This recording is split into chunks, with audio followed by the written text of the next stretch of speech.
Good morning, this is Shelby Law with the Great Basin Prescribed Fire and Smoke Briefing for Friday, February 6, 2026.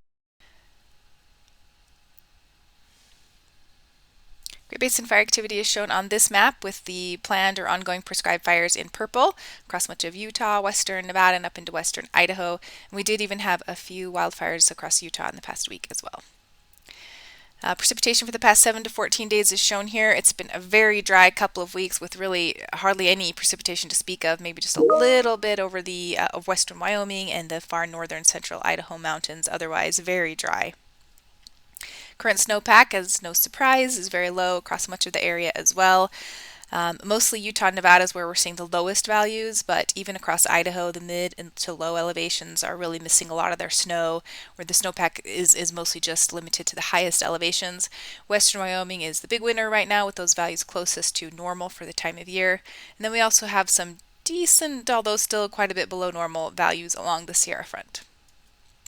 This morning's satellite imagery showing this low pressure system off the California coast. It's bringing some cloud cover to the Great Basin today. Maybe some isolated storms in southern Nevada, but otherwise this low isn't going to do too much for us. Still warm and dry across much of the area today.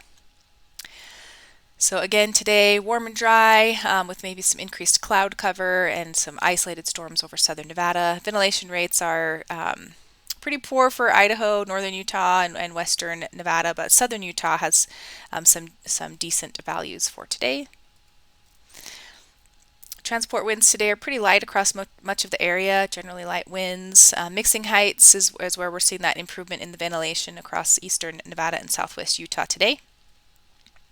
Really no precipitation expected, maybe just some very isolated storms over southern Nevada with that associated with that little low.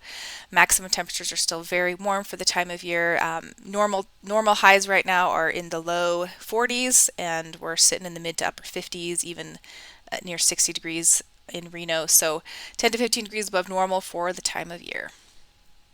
More of the same on Saturday, just generally warm and dry across the area. Ventilation rates decrease a bit. Transport winds again very light across the area, maybe just a little bit stronger over western Wyoming, and mixing heights still on the lower side across the north, and see still some decent values over southern Utah on Saturday. For Saturday, precipitation again maybe just a little bit lingering over southern Utah and maybe western Wyoming with that associated with that little low.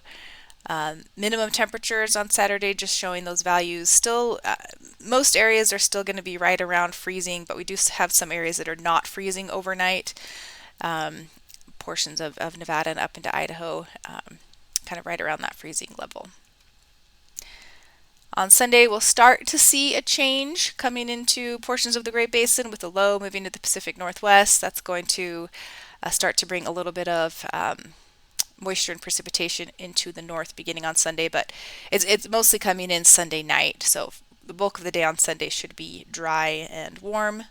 Ventilation rates improving a bit across the north as the atmosphere changes a bit. So the transport winds picking up across the north ahead of that kind of trough, moving into the Pacific Northwest, Northern Rockies, should improve our ventilation rates on Sunday. Mixing heights improving across the north as well. So the precipitation begins on Sunday across the central Idaho mountains into western Wyoming, maybe parts of northern Nevada. Again, this is mostly going to be late Sunday, overnight Sunday into Monday. Maximum temperatures are still quite warm on Sunday. The cooler air begins to move in on Monday. So 3-day precip totals showing just a little bit of precip today and tomorrow across far southern Great Basin, and then the better precipitation coming into the northern parts of the area overnight Sunday into Monday. The clearing index here for Utah, again showing some decent values across southwest Utah today. Tomorrow the values improve across the northern Wasatch, Uinta Basin area, and then decreasing a bit on Sunday.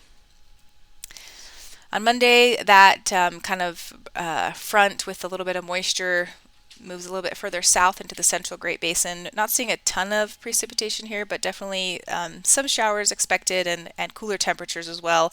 Still a little bit above normal for the time of year, but highs will likely dip down into the 40s. Ventilation rates improving across much of Idaho, Wyoming, and Utah. Tuesday, we could again see some of that moisture in place across the Great Basin for a chance of some showers again a little bit further south into the southern Great Basin.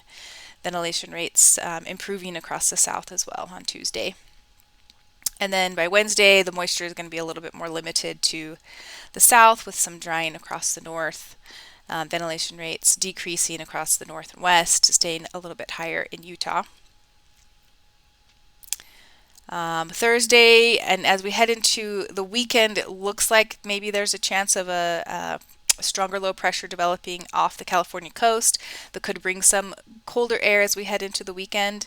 But confidence is not particularly high in that just yet, so we'll keep an eye on that. But maybe some moisture lingering again on Thursday across the central Great Basin. Ventilation rates not great on Thursday. Precip for days 6 and 7. This is Wednesday through Friday. Again, this is pretty limited precipitation, mainly over the higher elevations of Utah up into western Wyoming. We will see some cloud cover across the area with that moisture in the atmosphere, but not really translating into a lot of precipitation on the ground. So the 7-day totals are shown here. Again, the best precip's coming in Sunday night into Monday across the central Idaho mountains, and then we'll see that moisture moving a little bit further southward Monday, Tuesday, Wednesday timeframe with some precipitation expected. So definitely a welcome change from the last couple of weeks. Maybe there's better precipitation on the horizon. We'll just keep an eye on the forecasts. And the extended outlook for February 13th through the 19th finally brings some colder air into the west coast. This is that change we're looking for maybe next weekend. And then that low would also potentially bring some above normal precipitation along the west coast into Nevada and southern Utah as well. That concludes today's briefing. Please check back on Monday for the latest.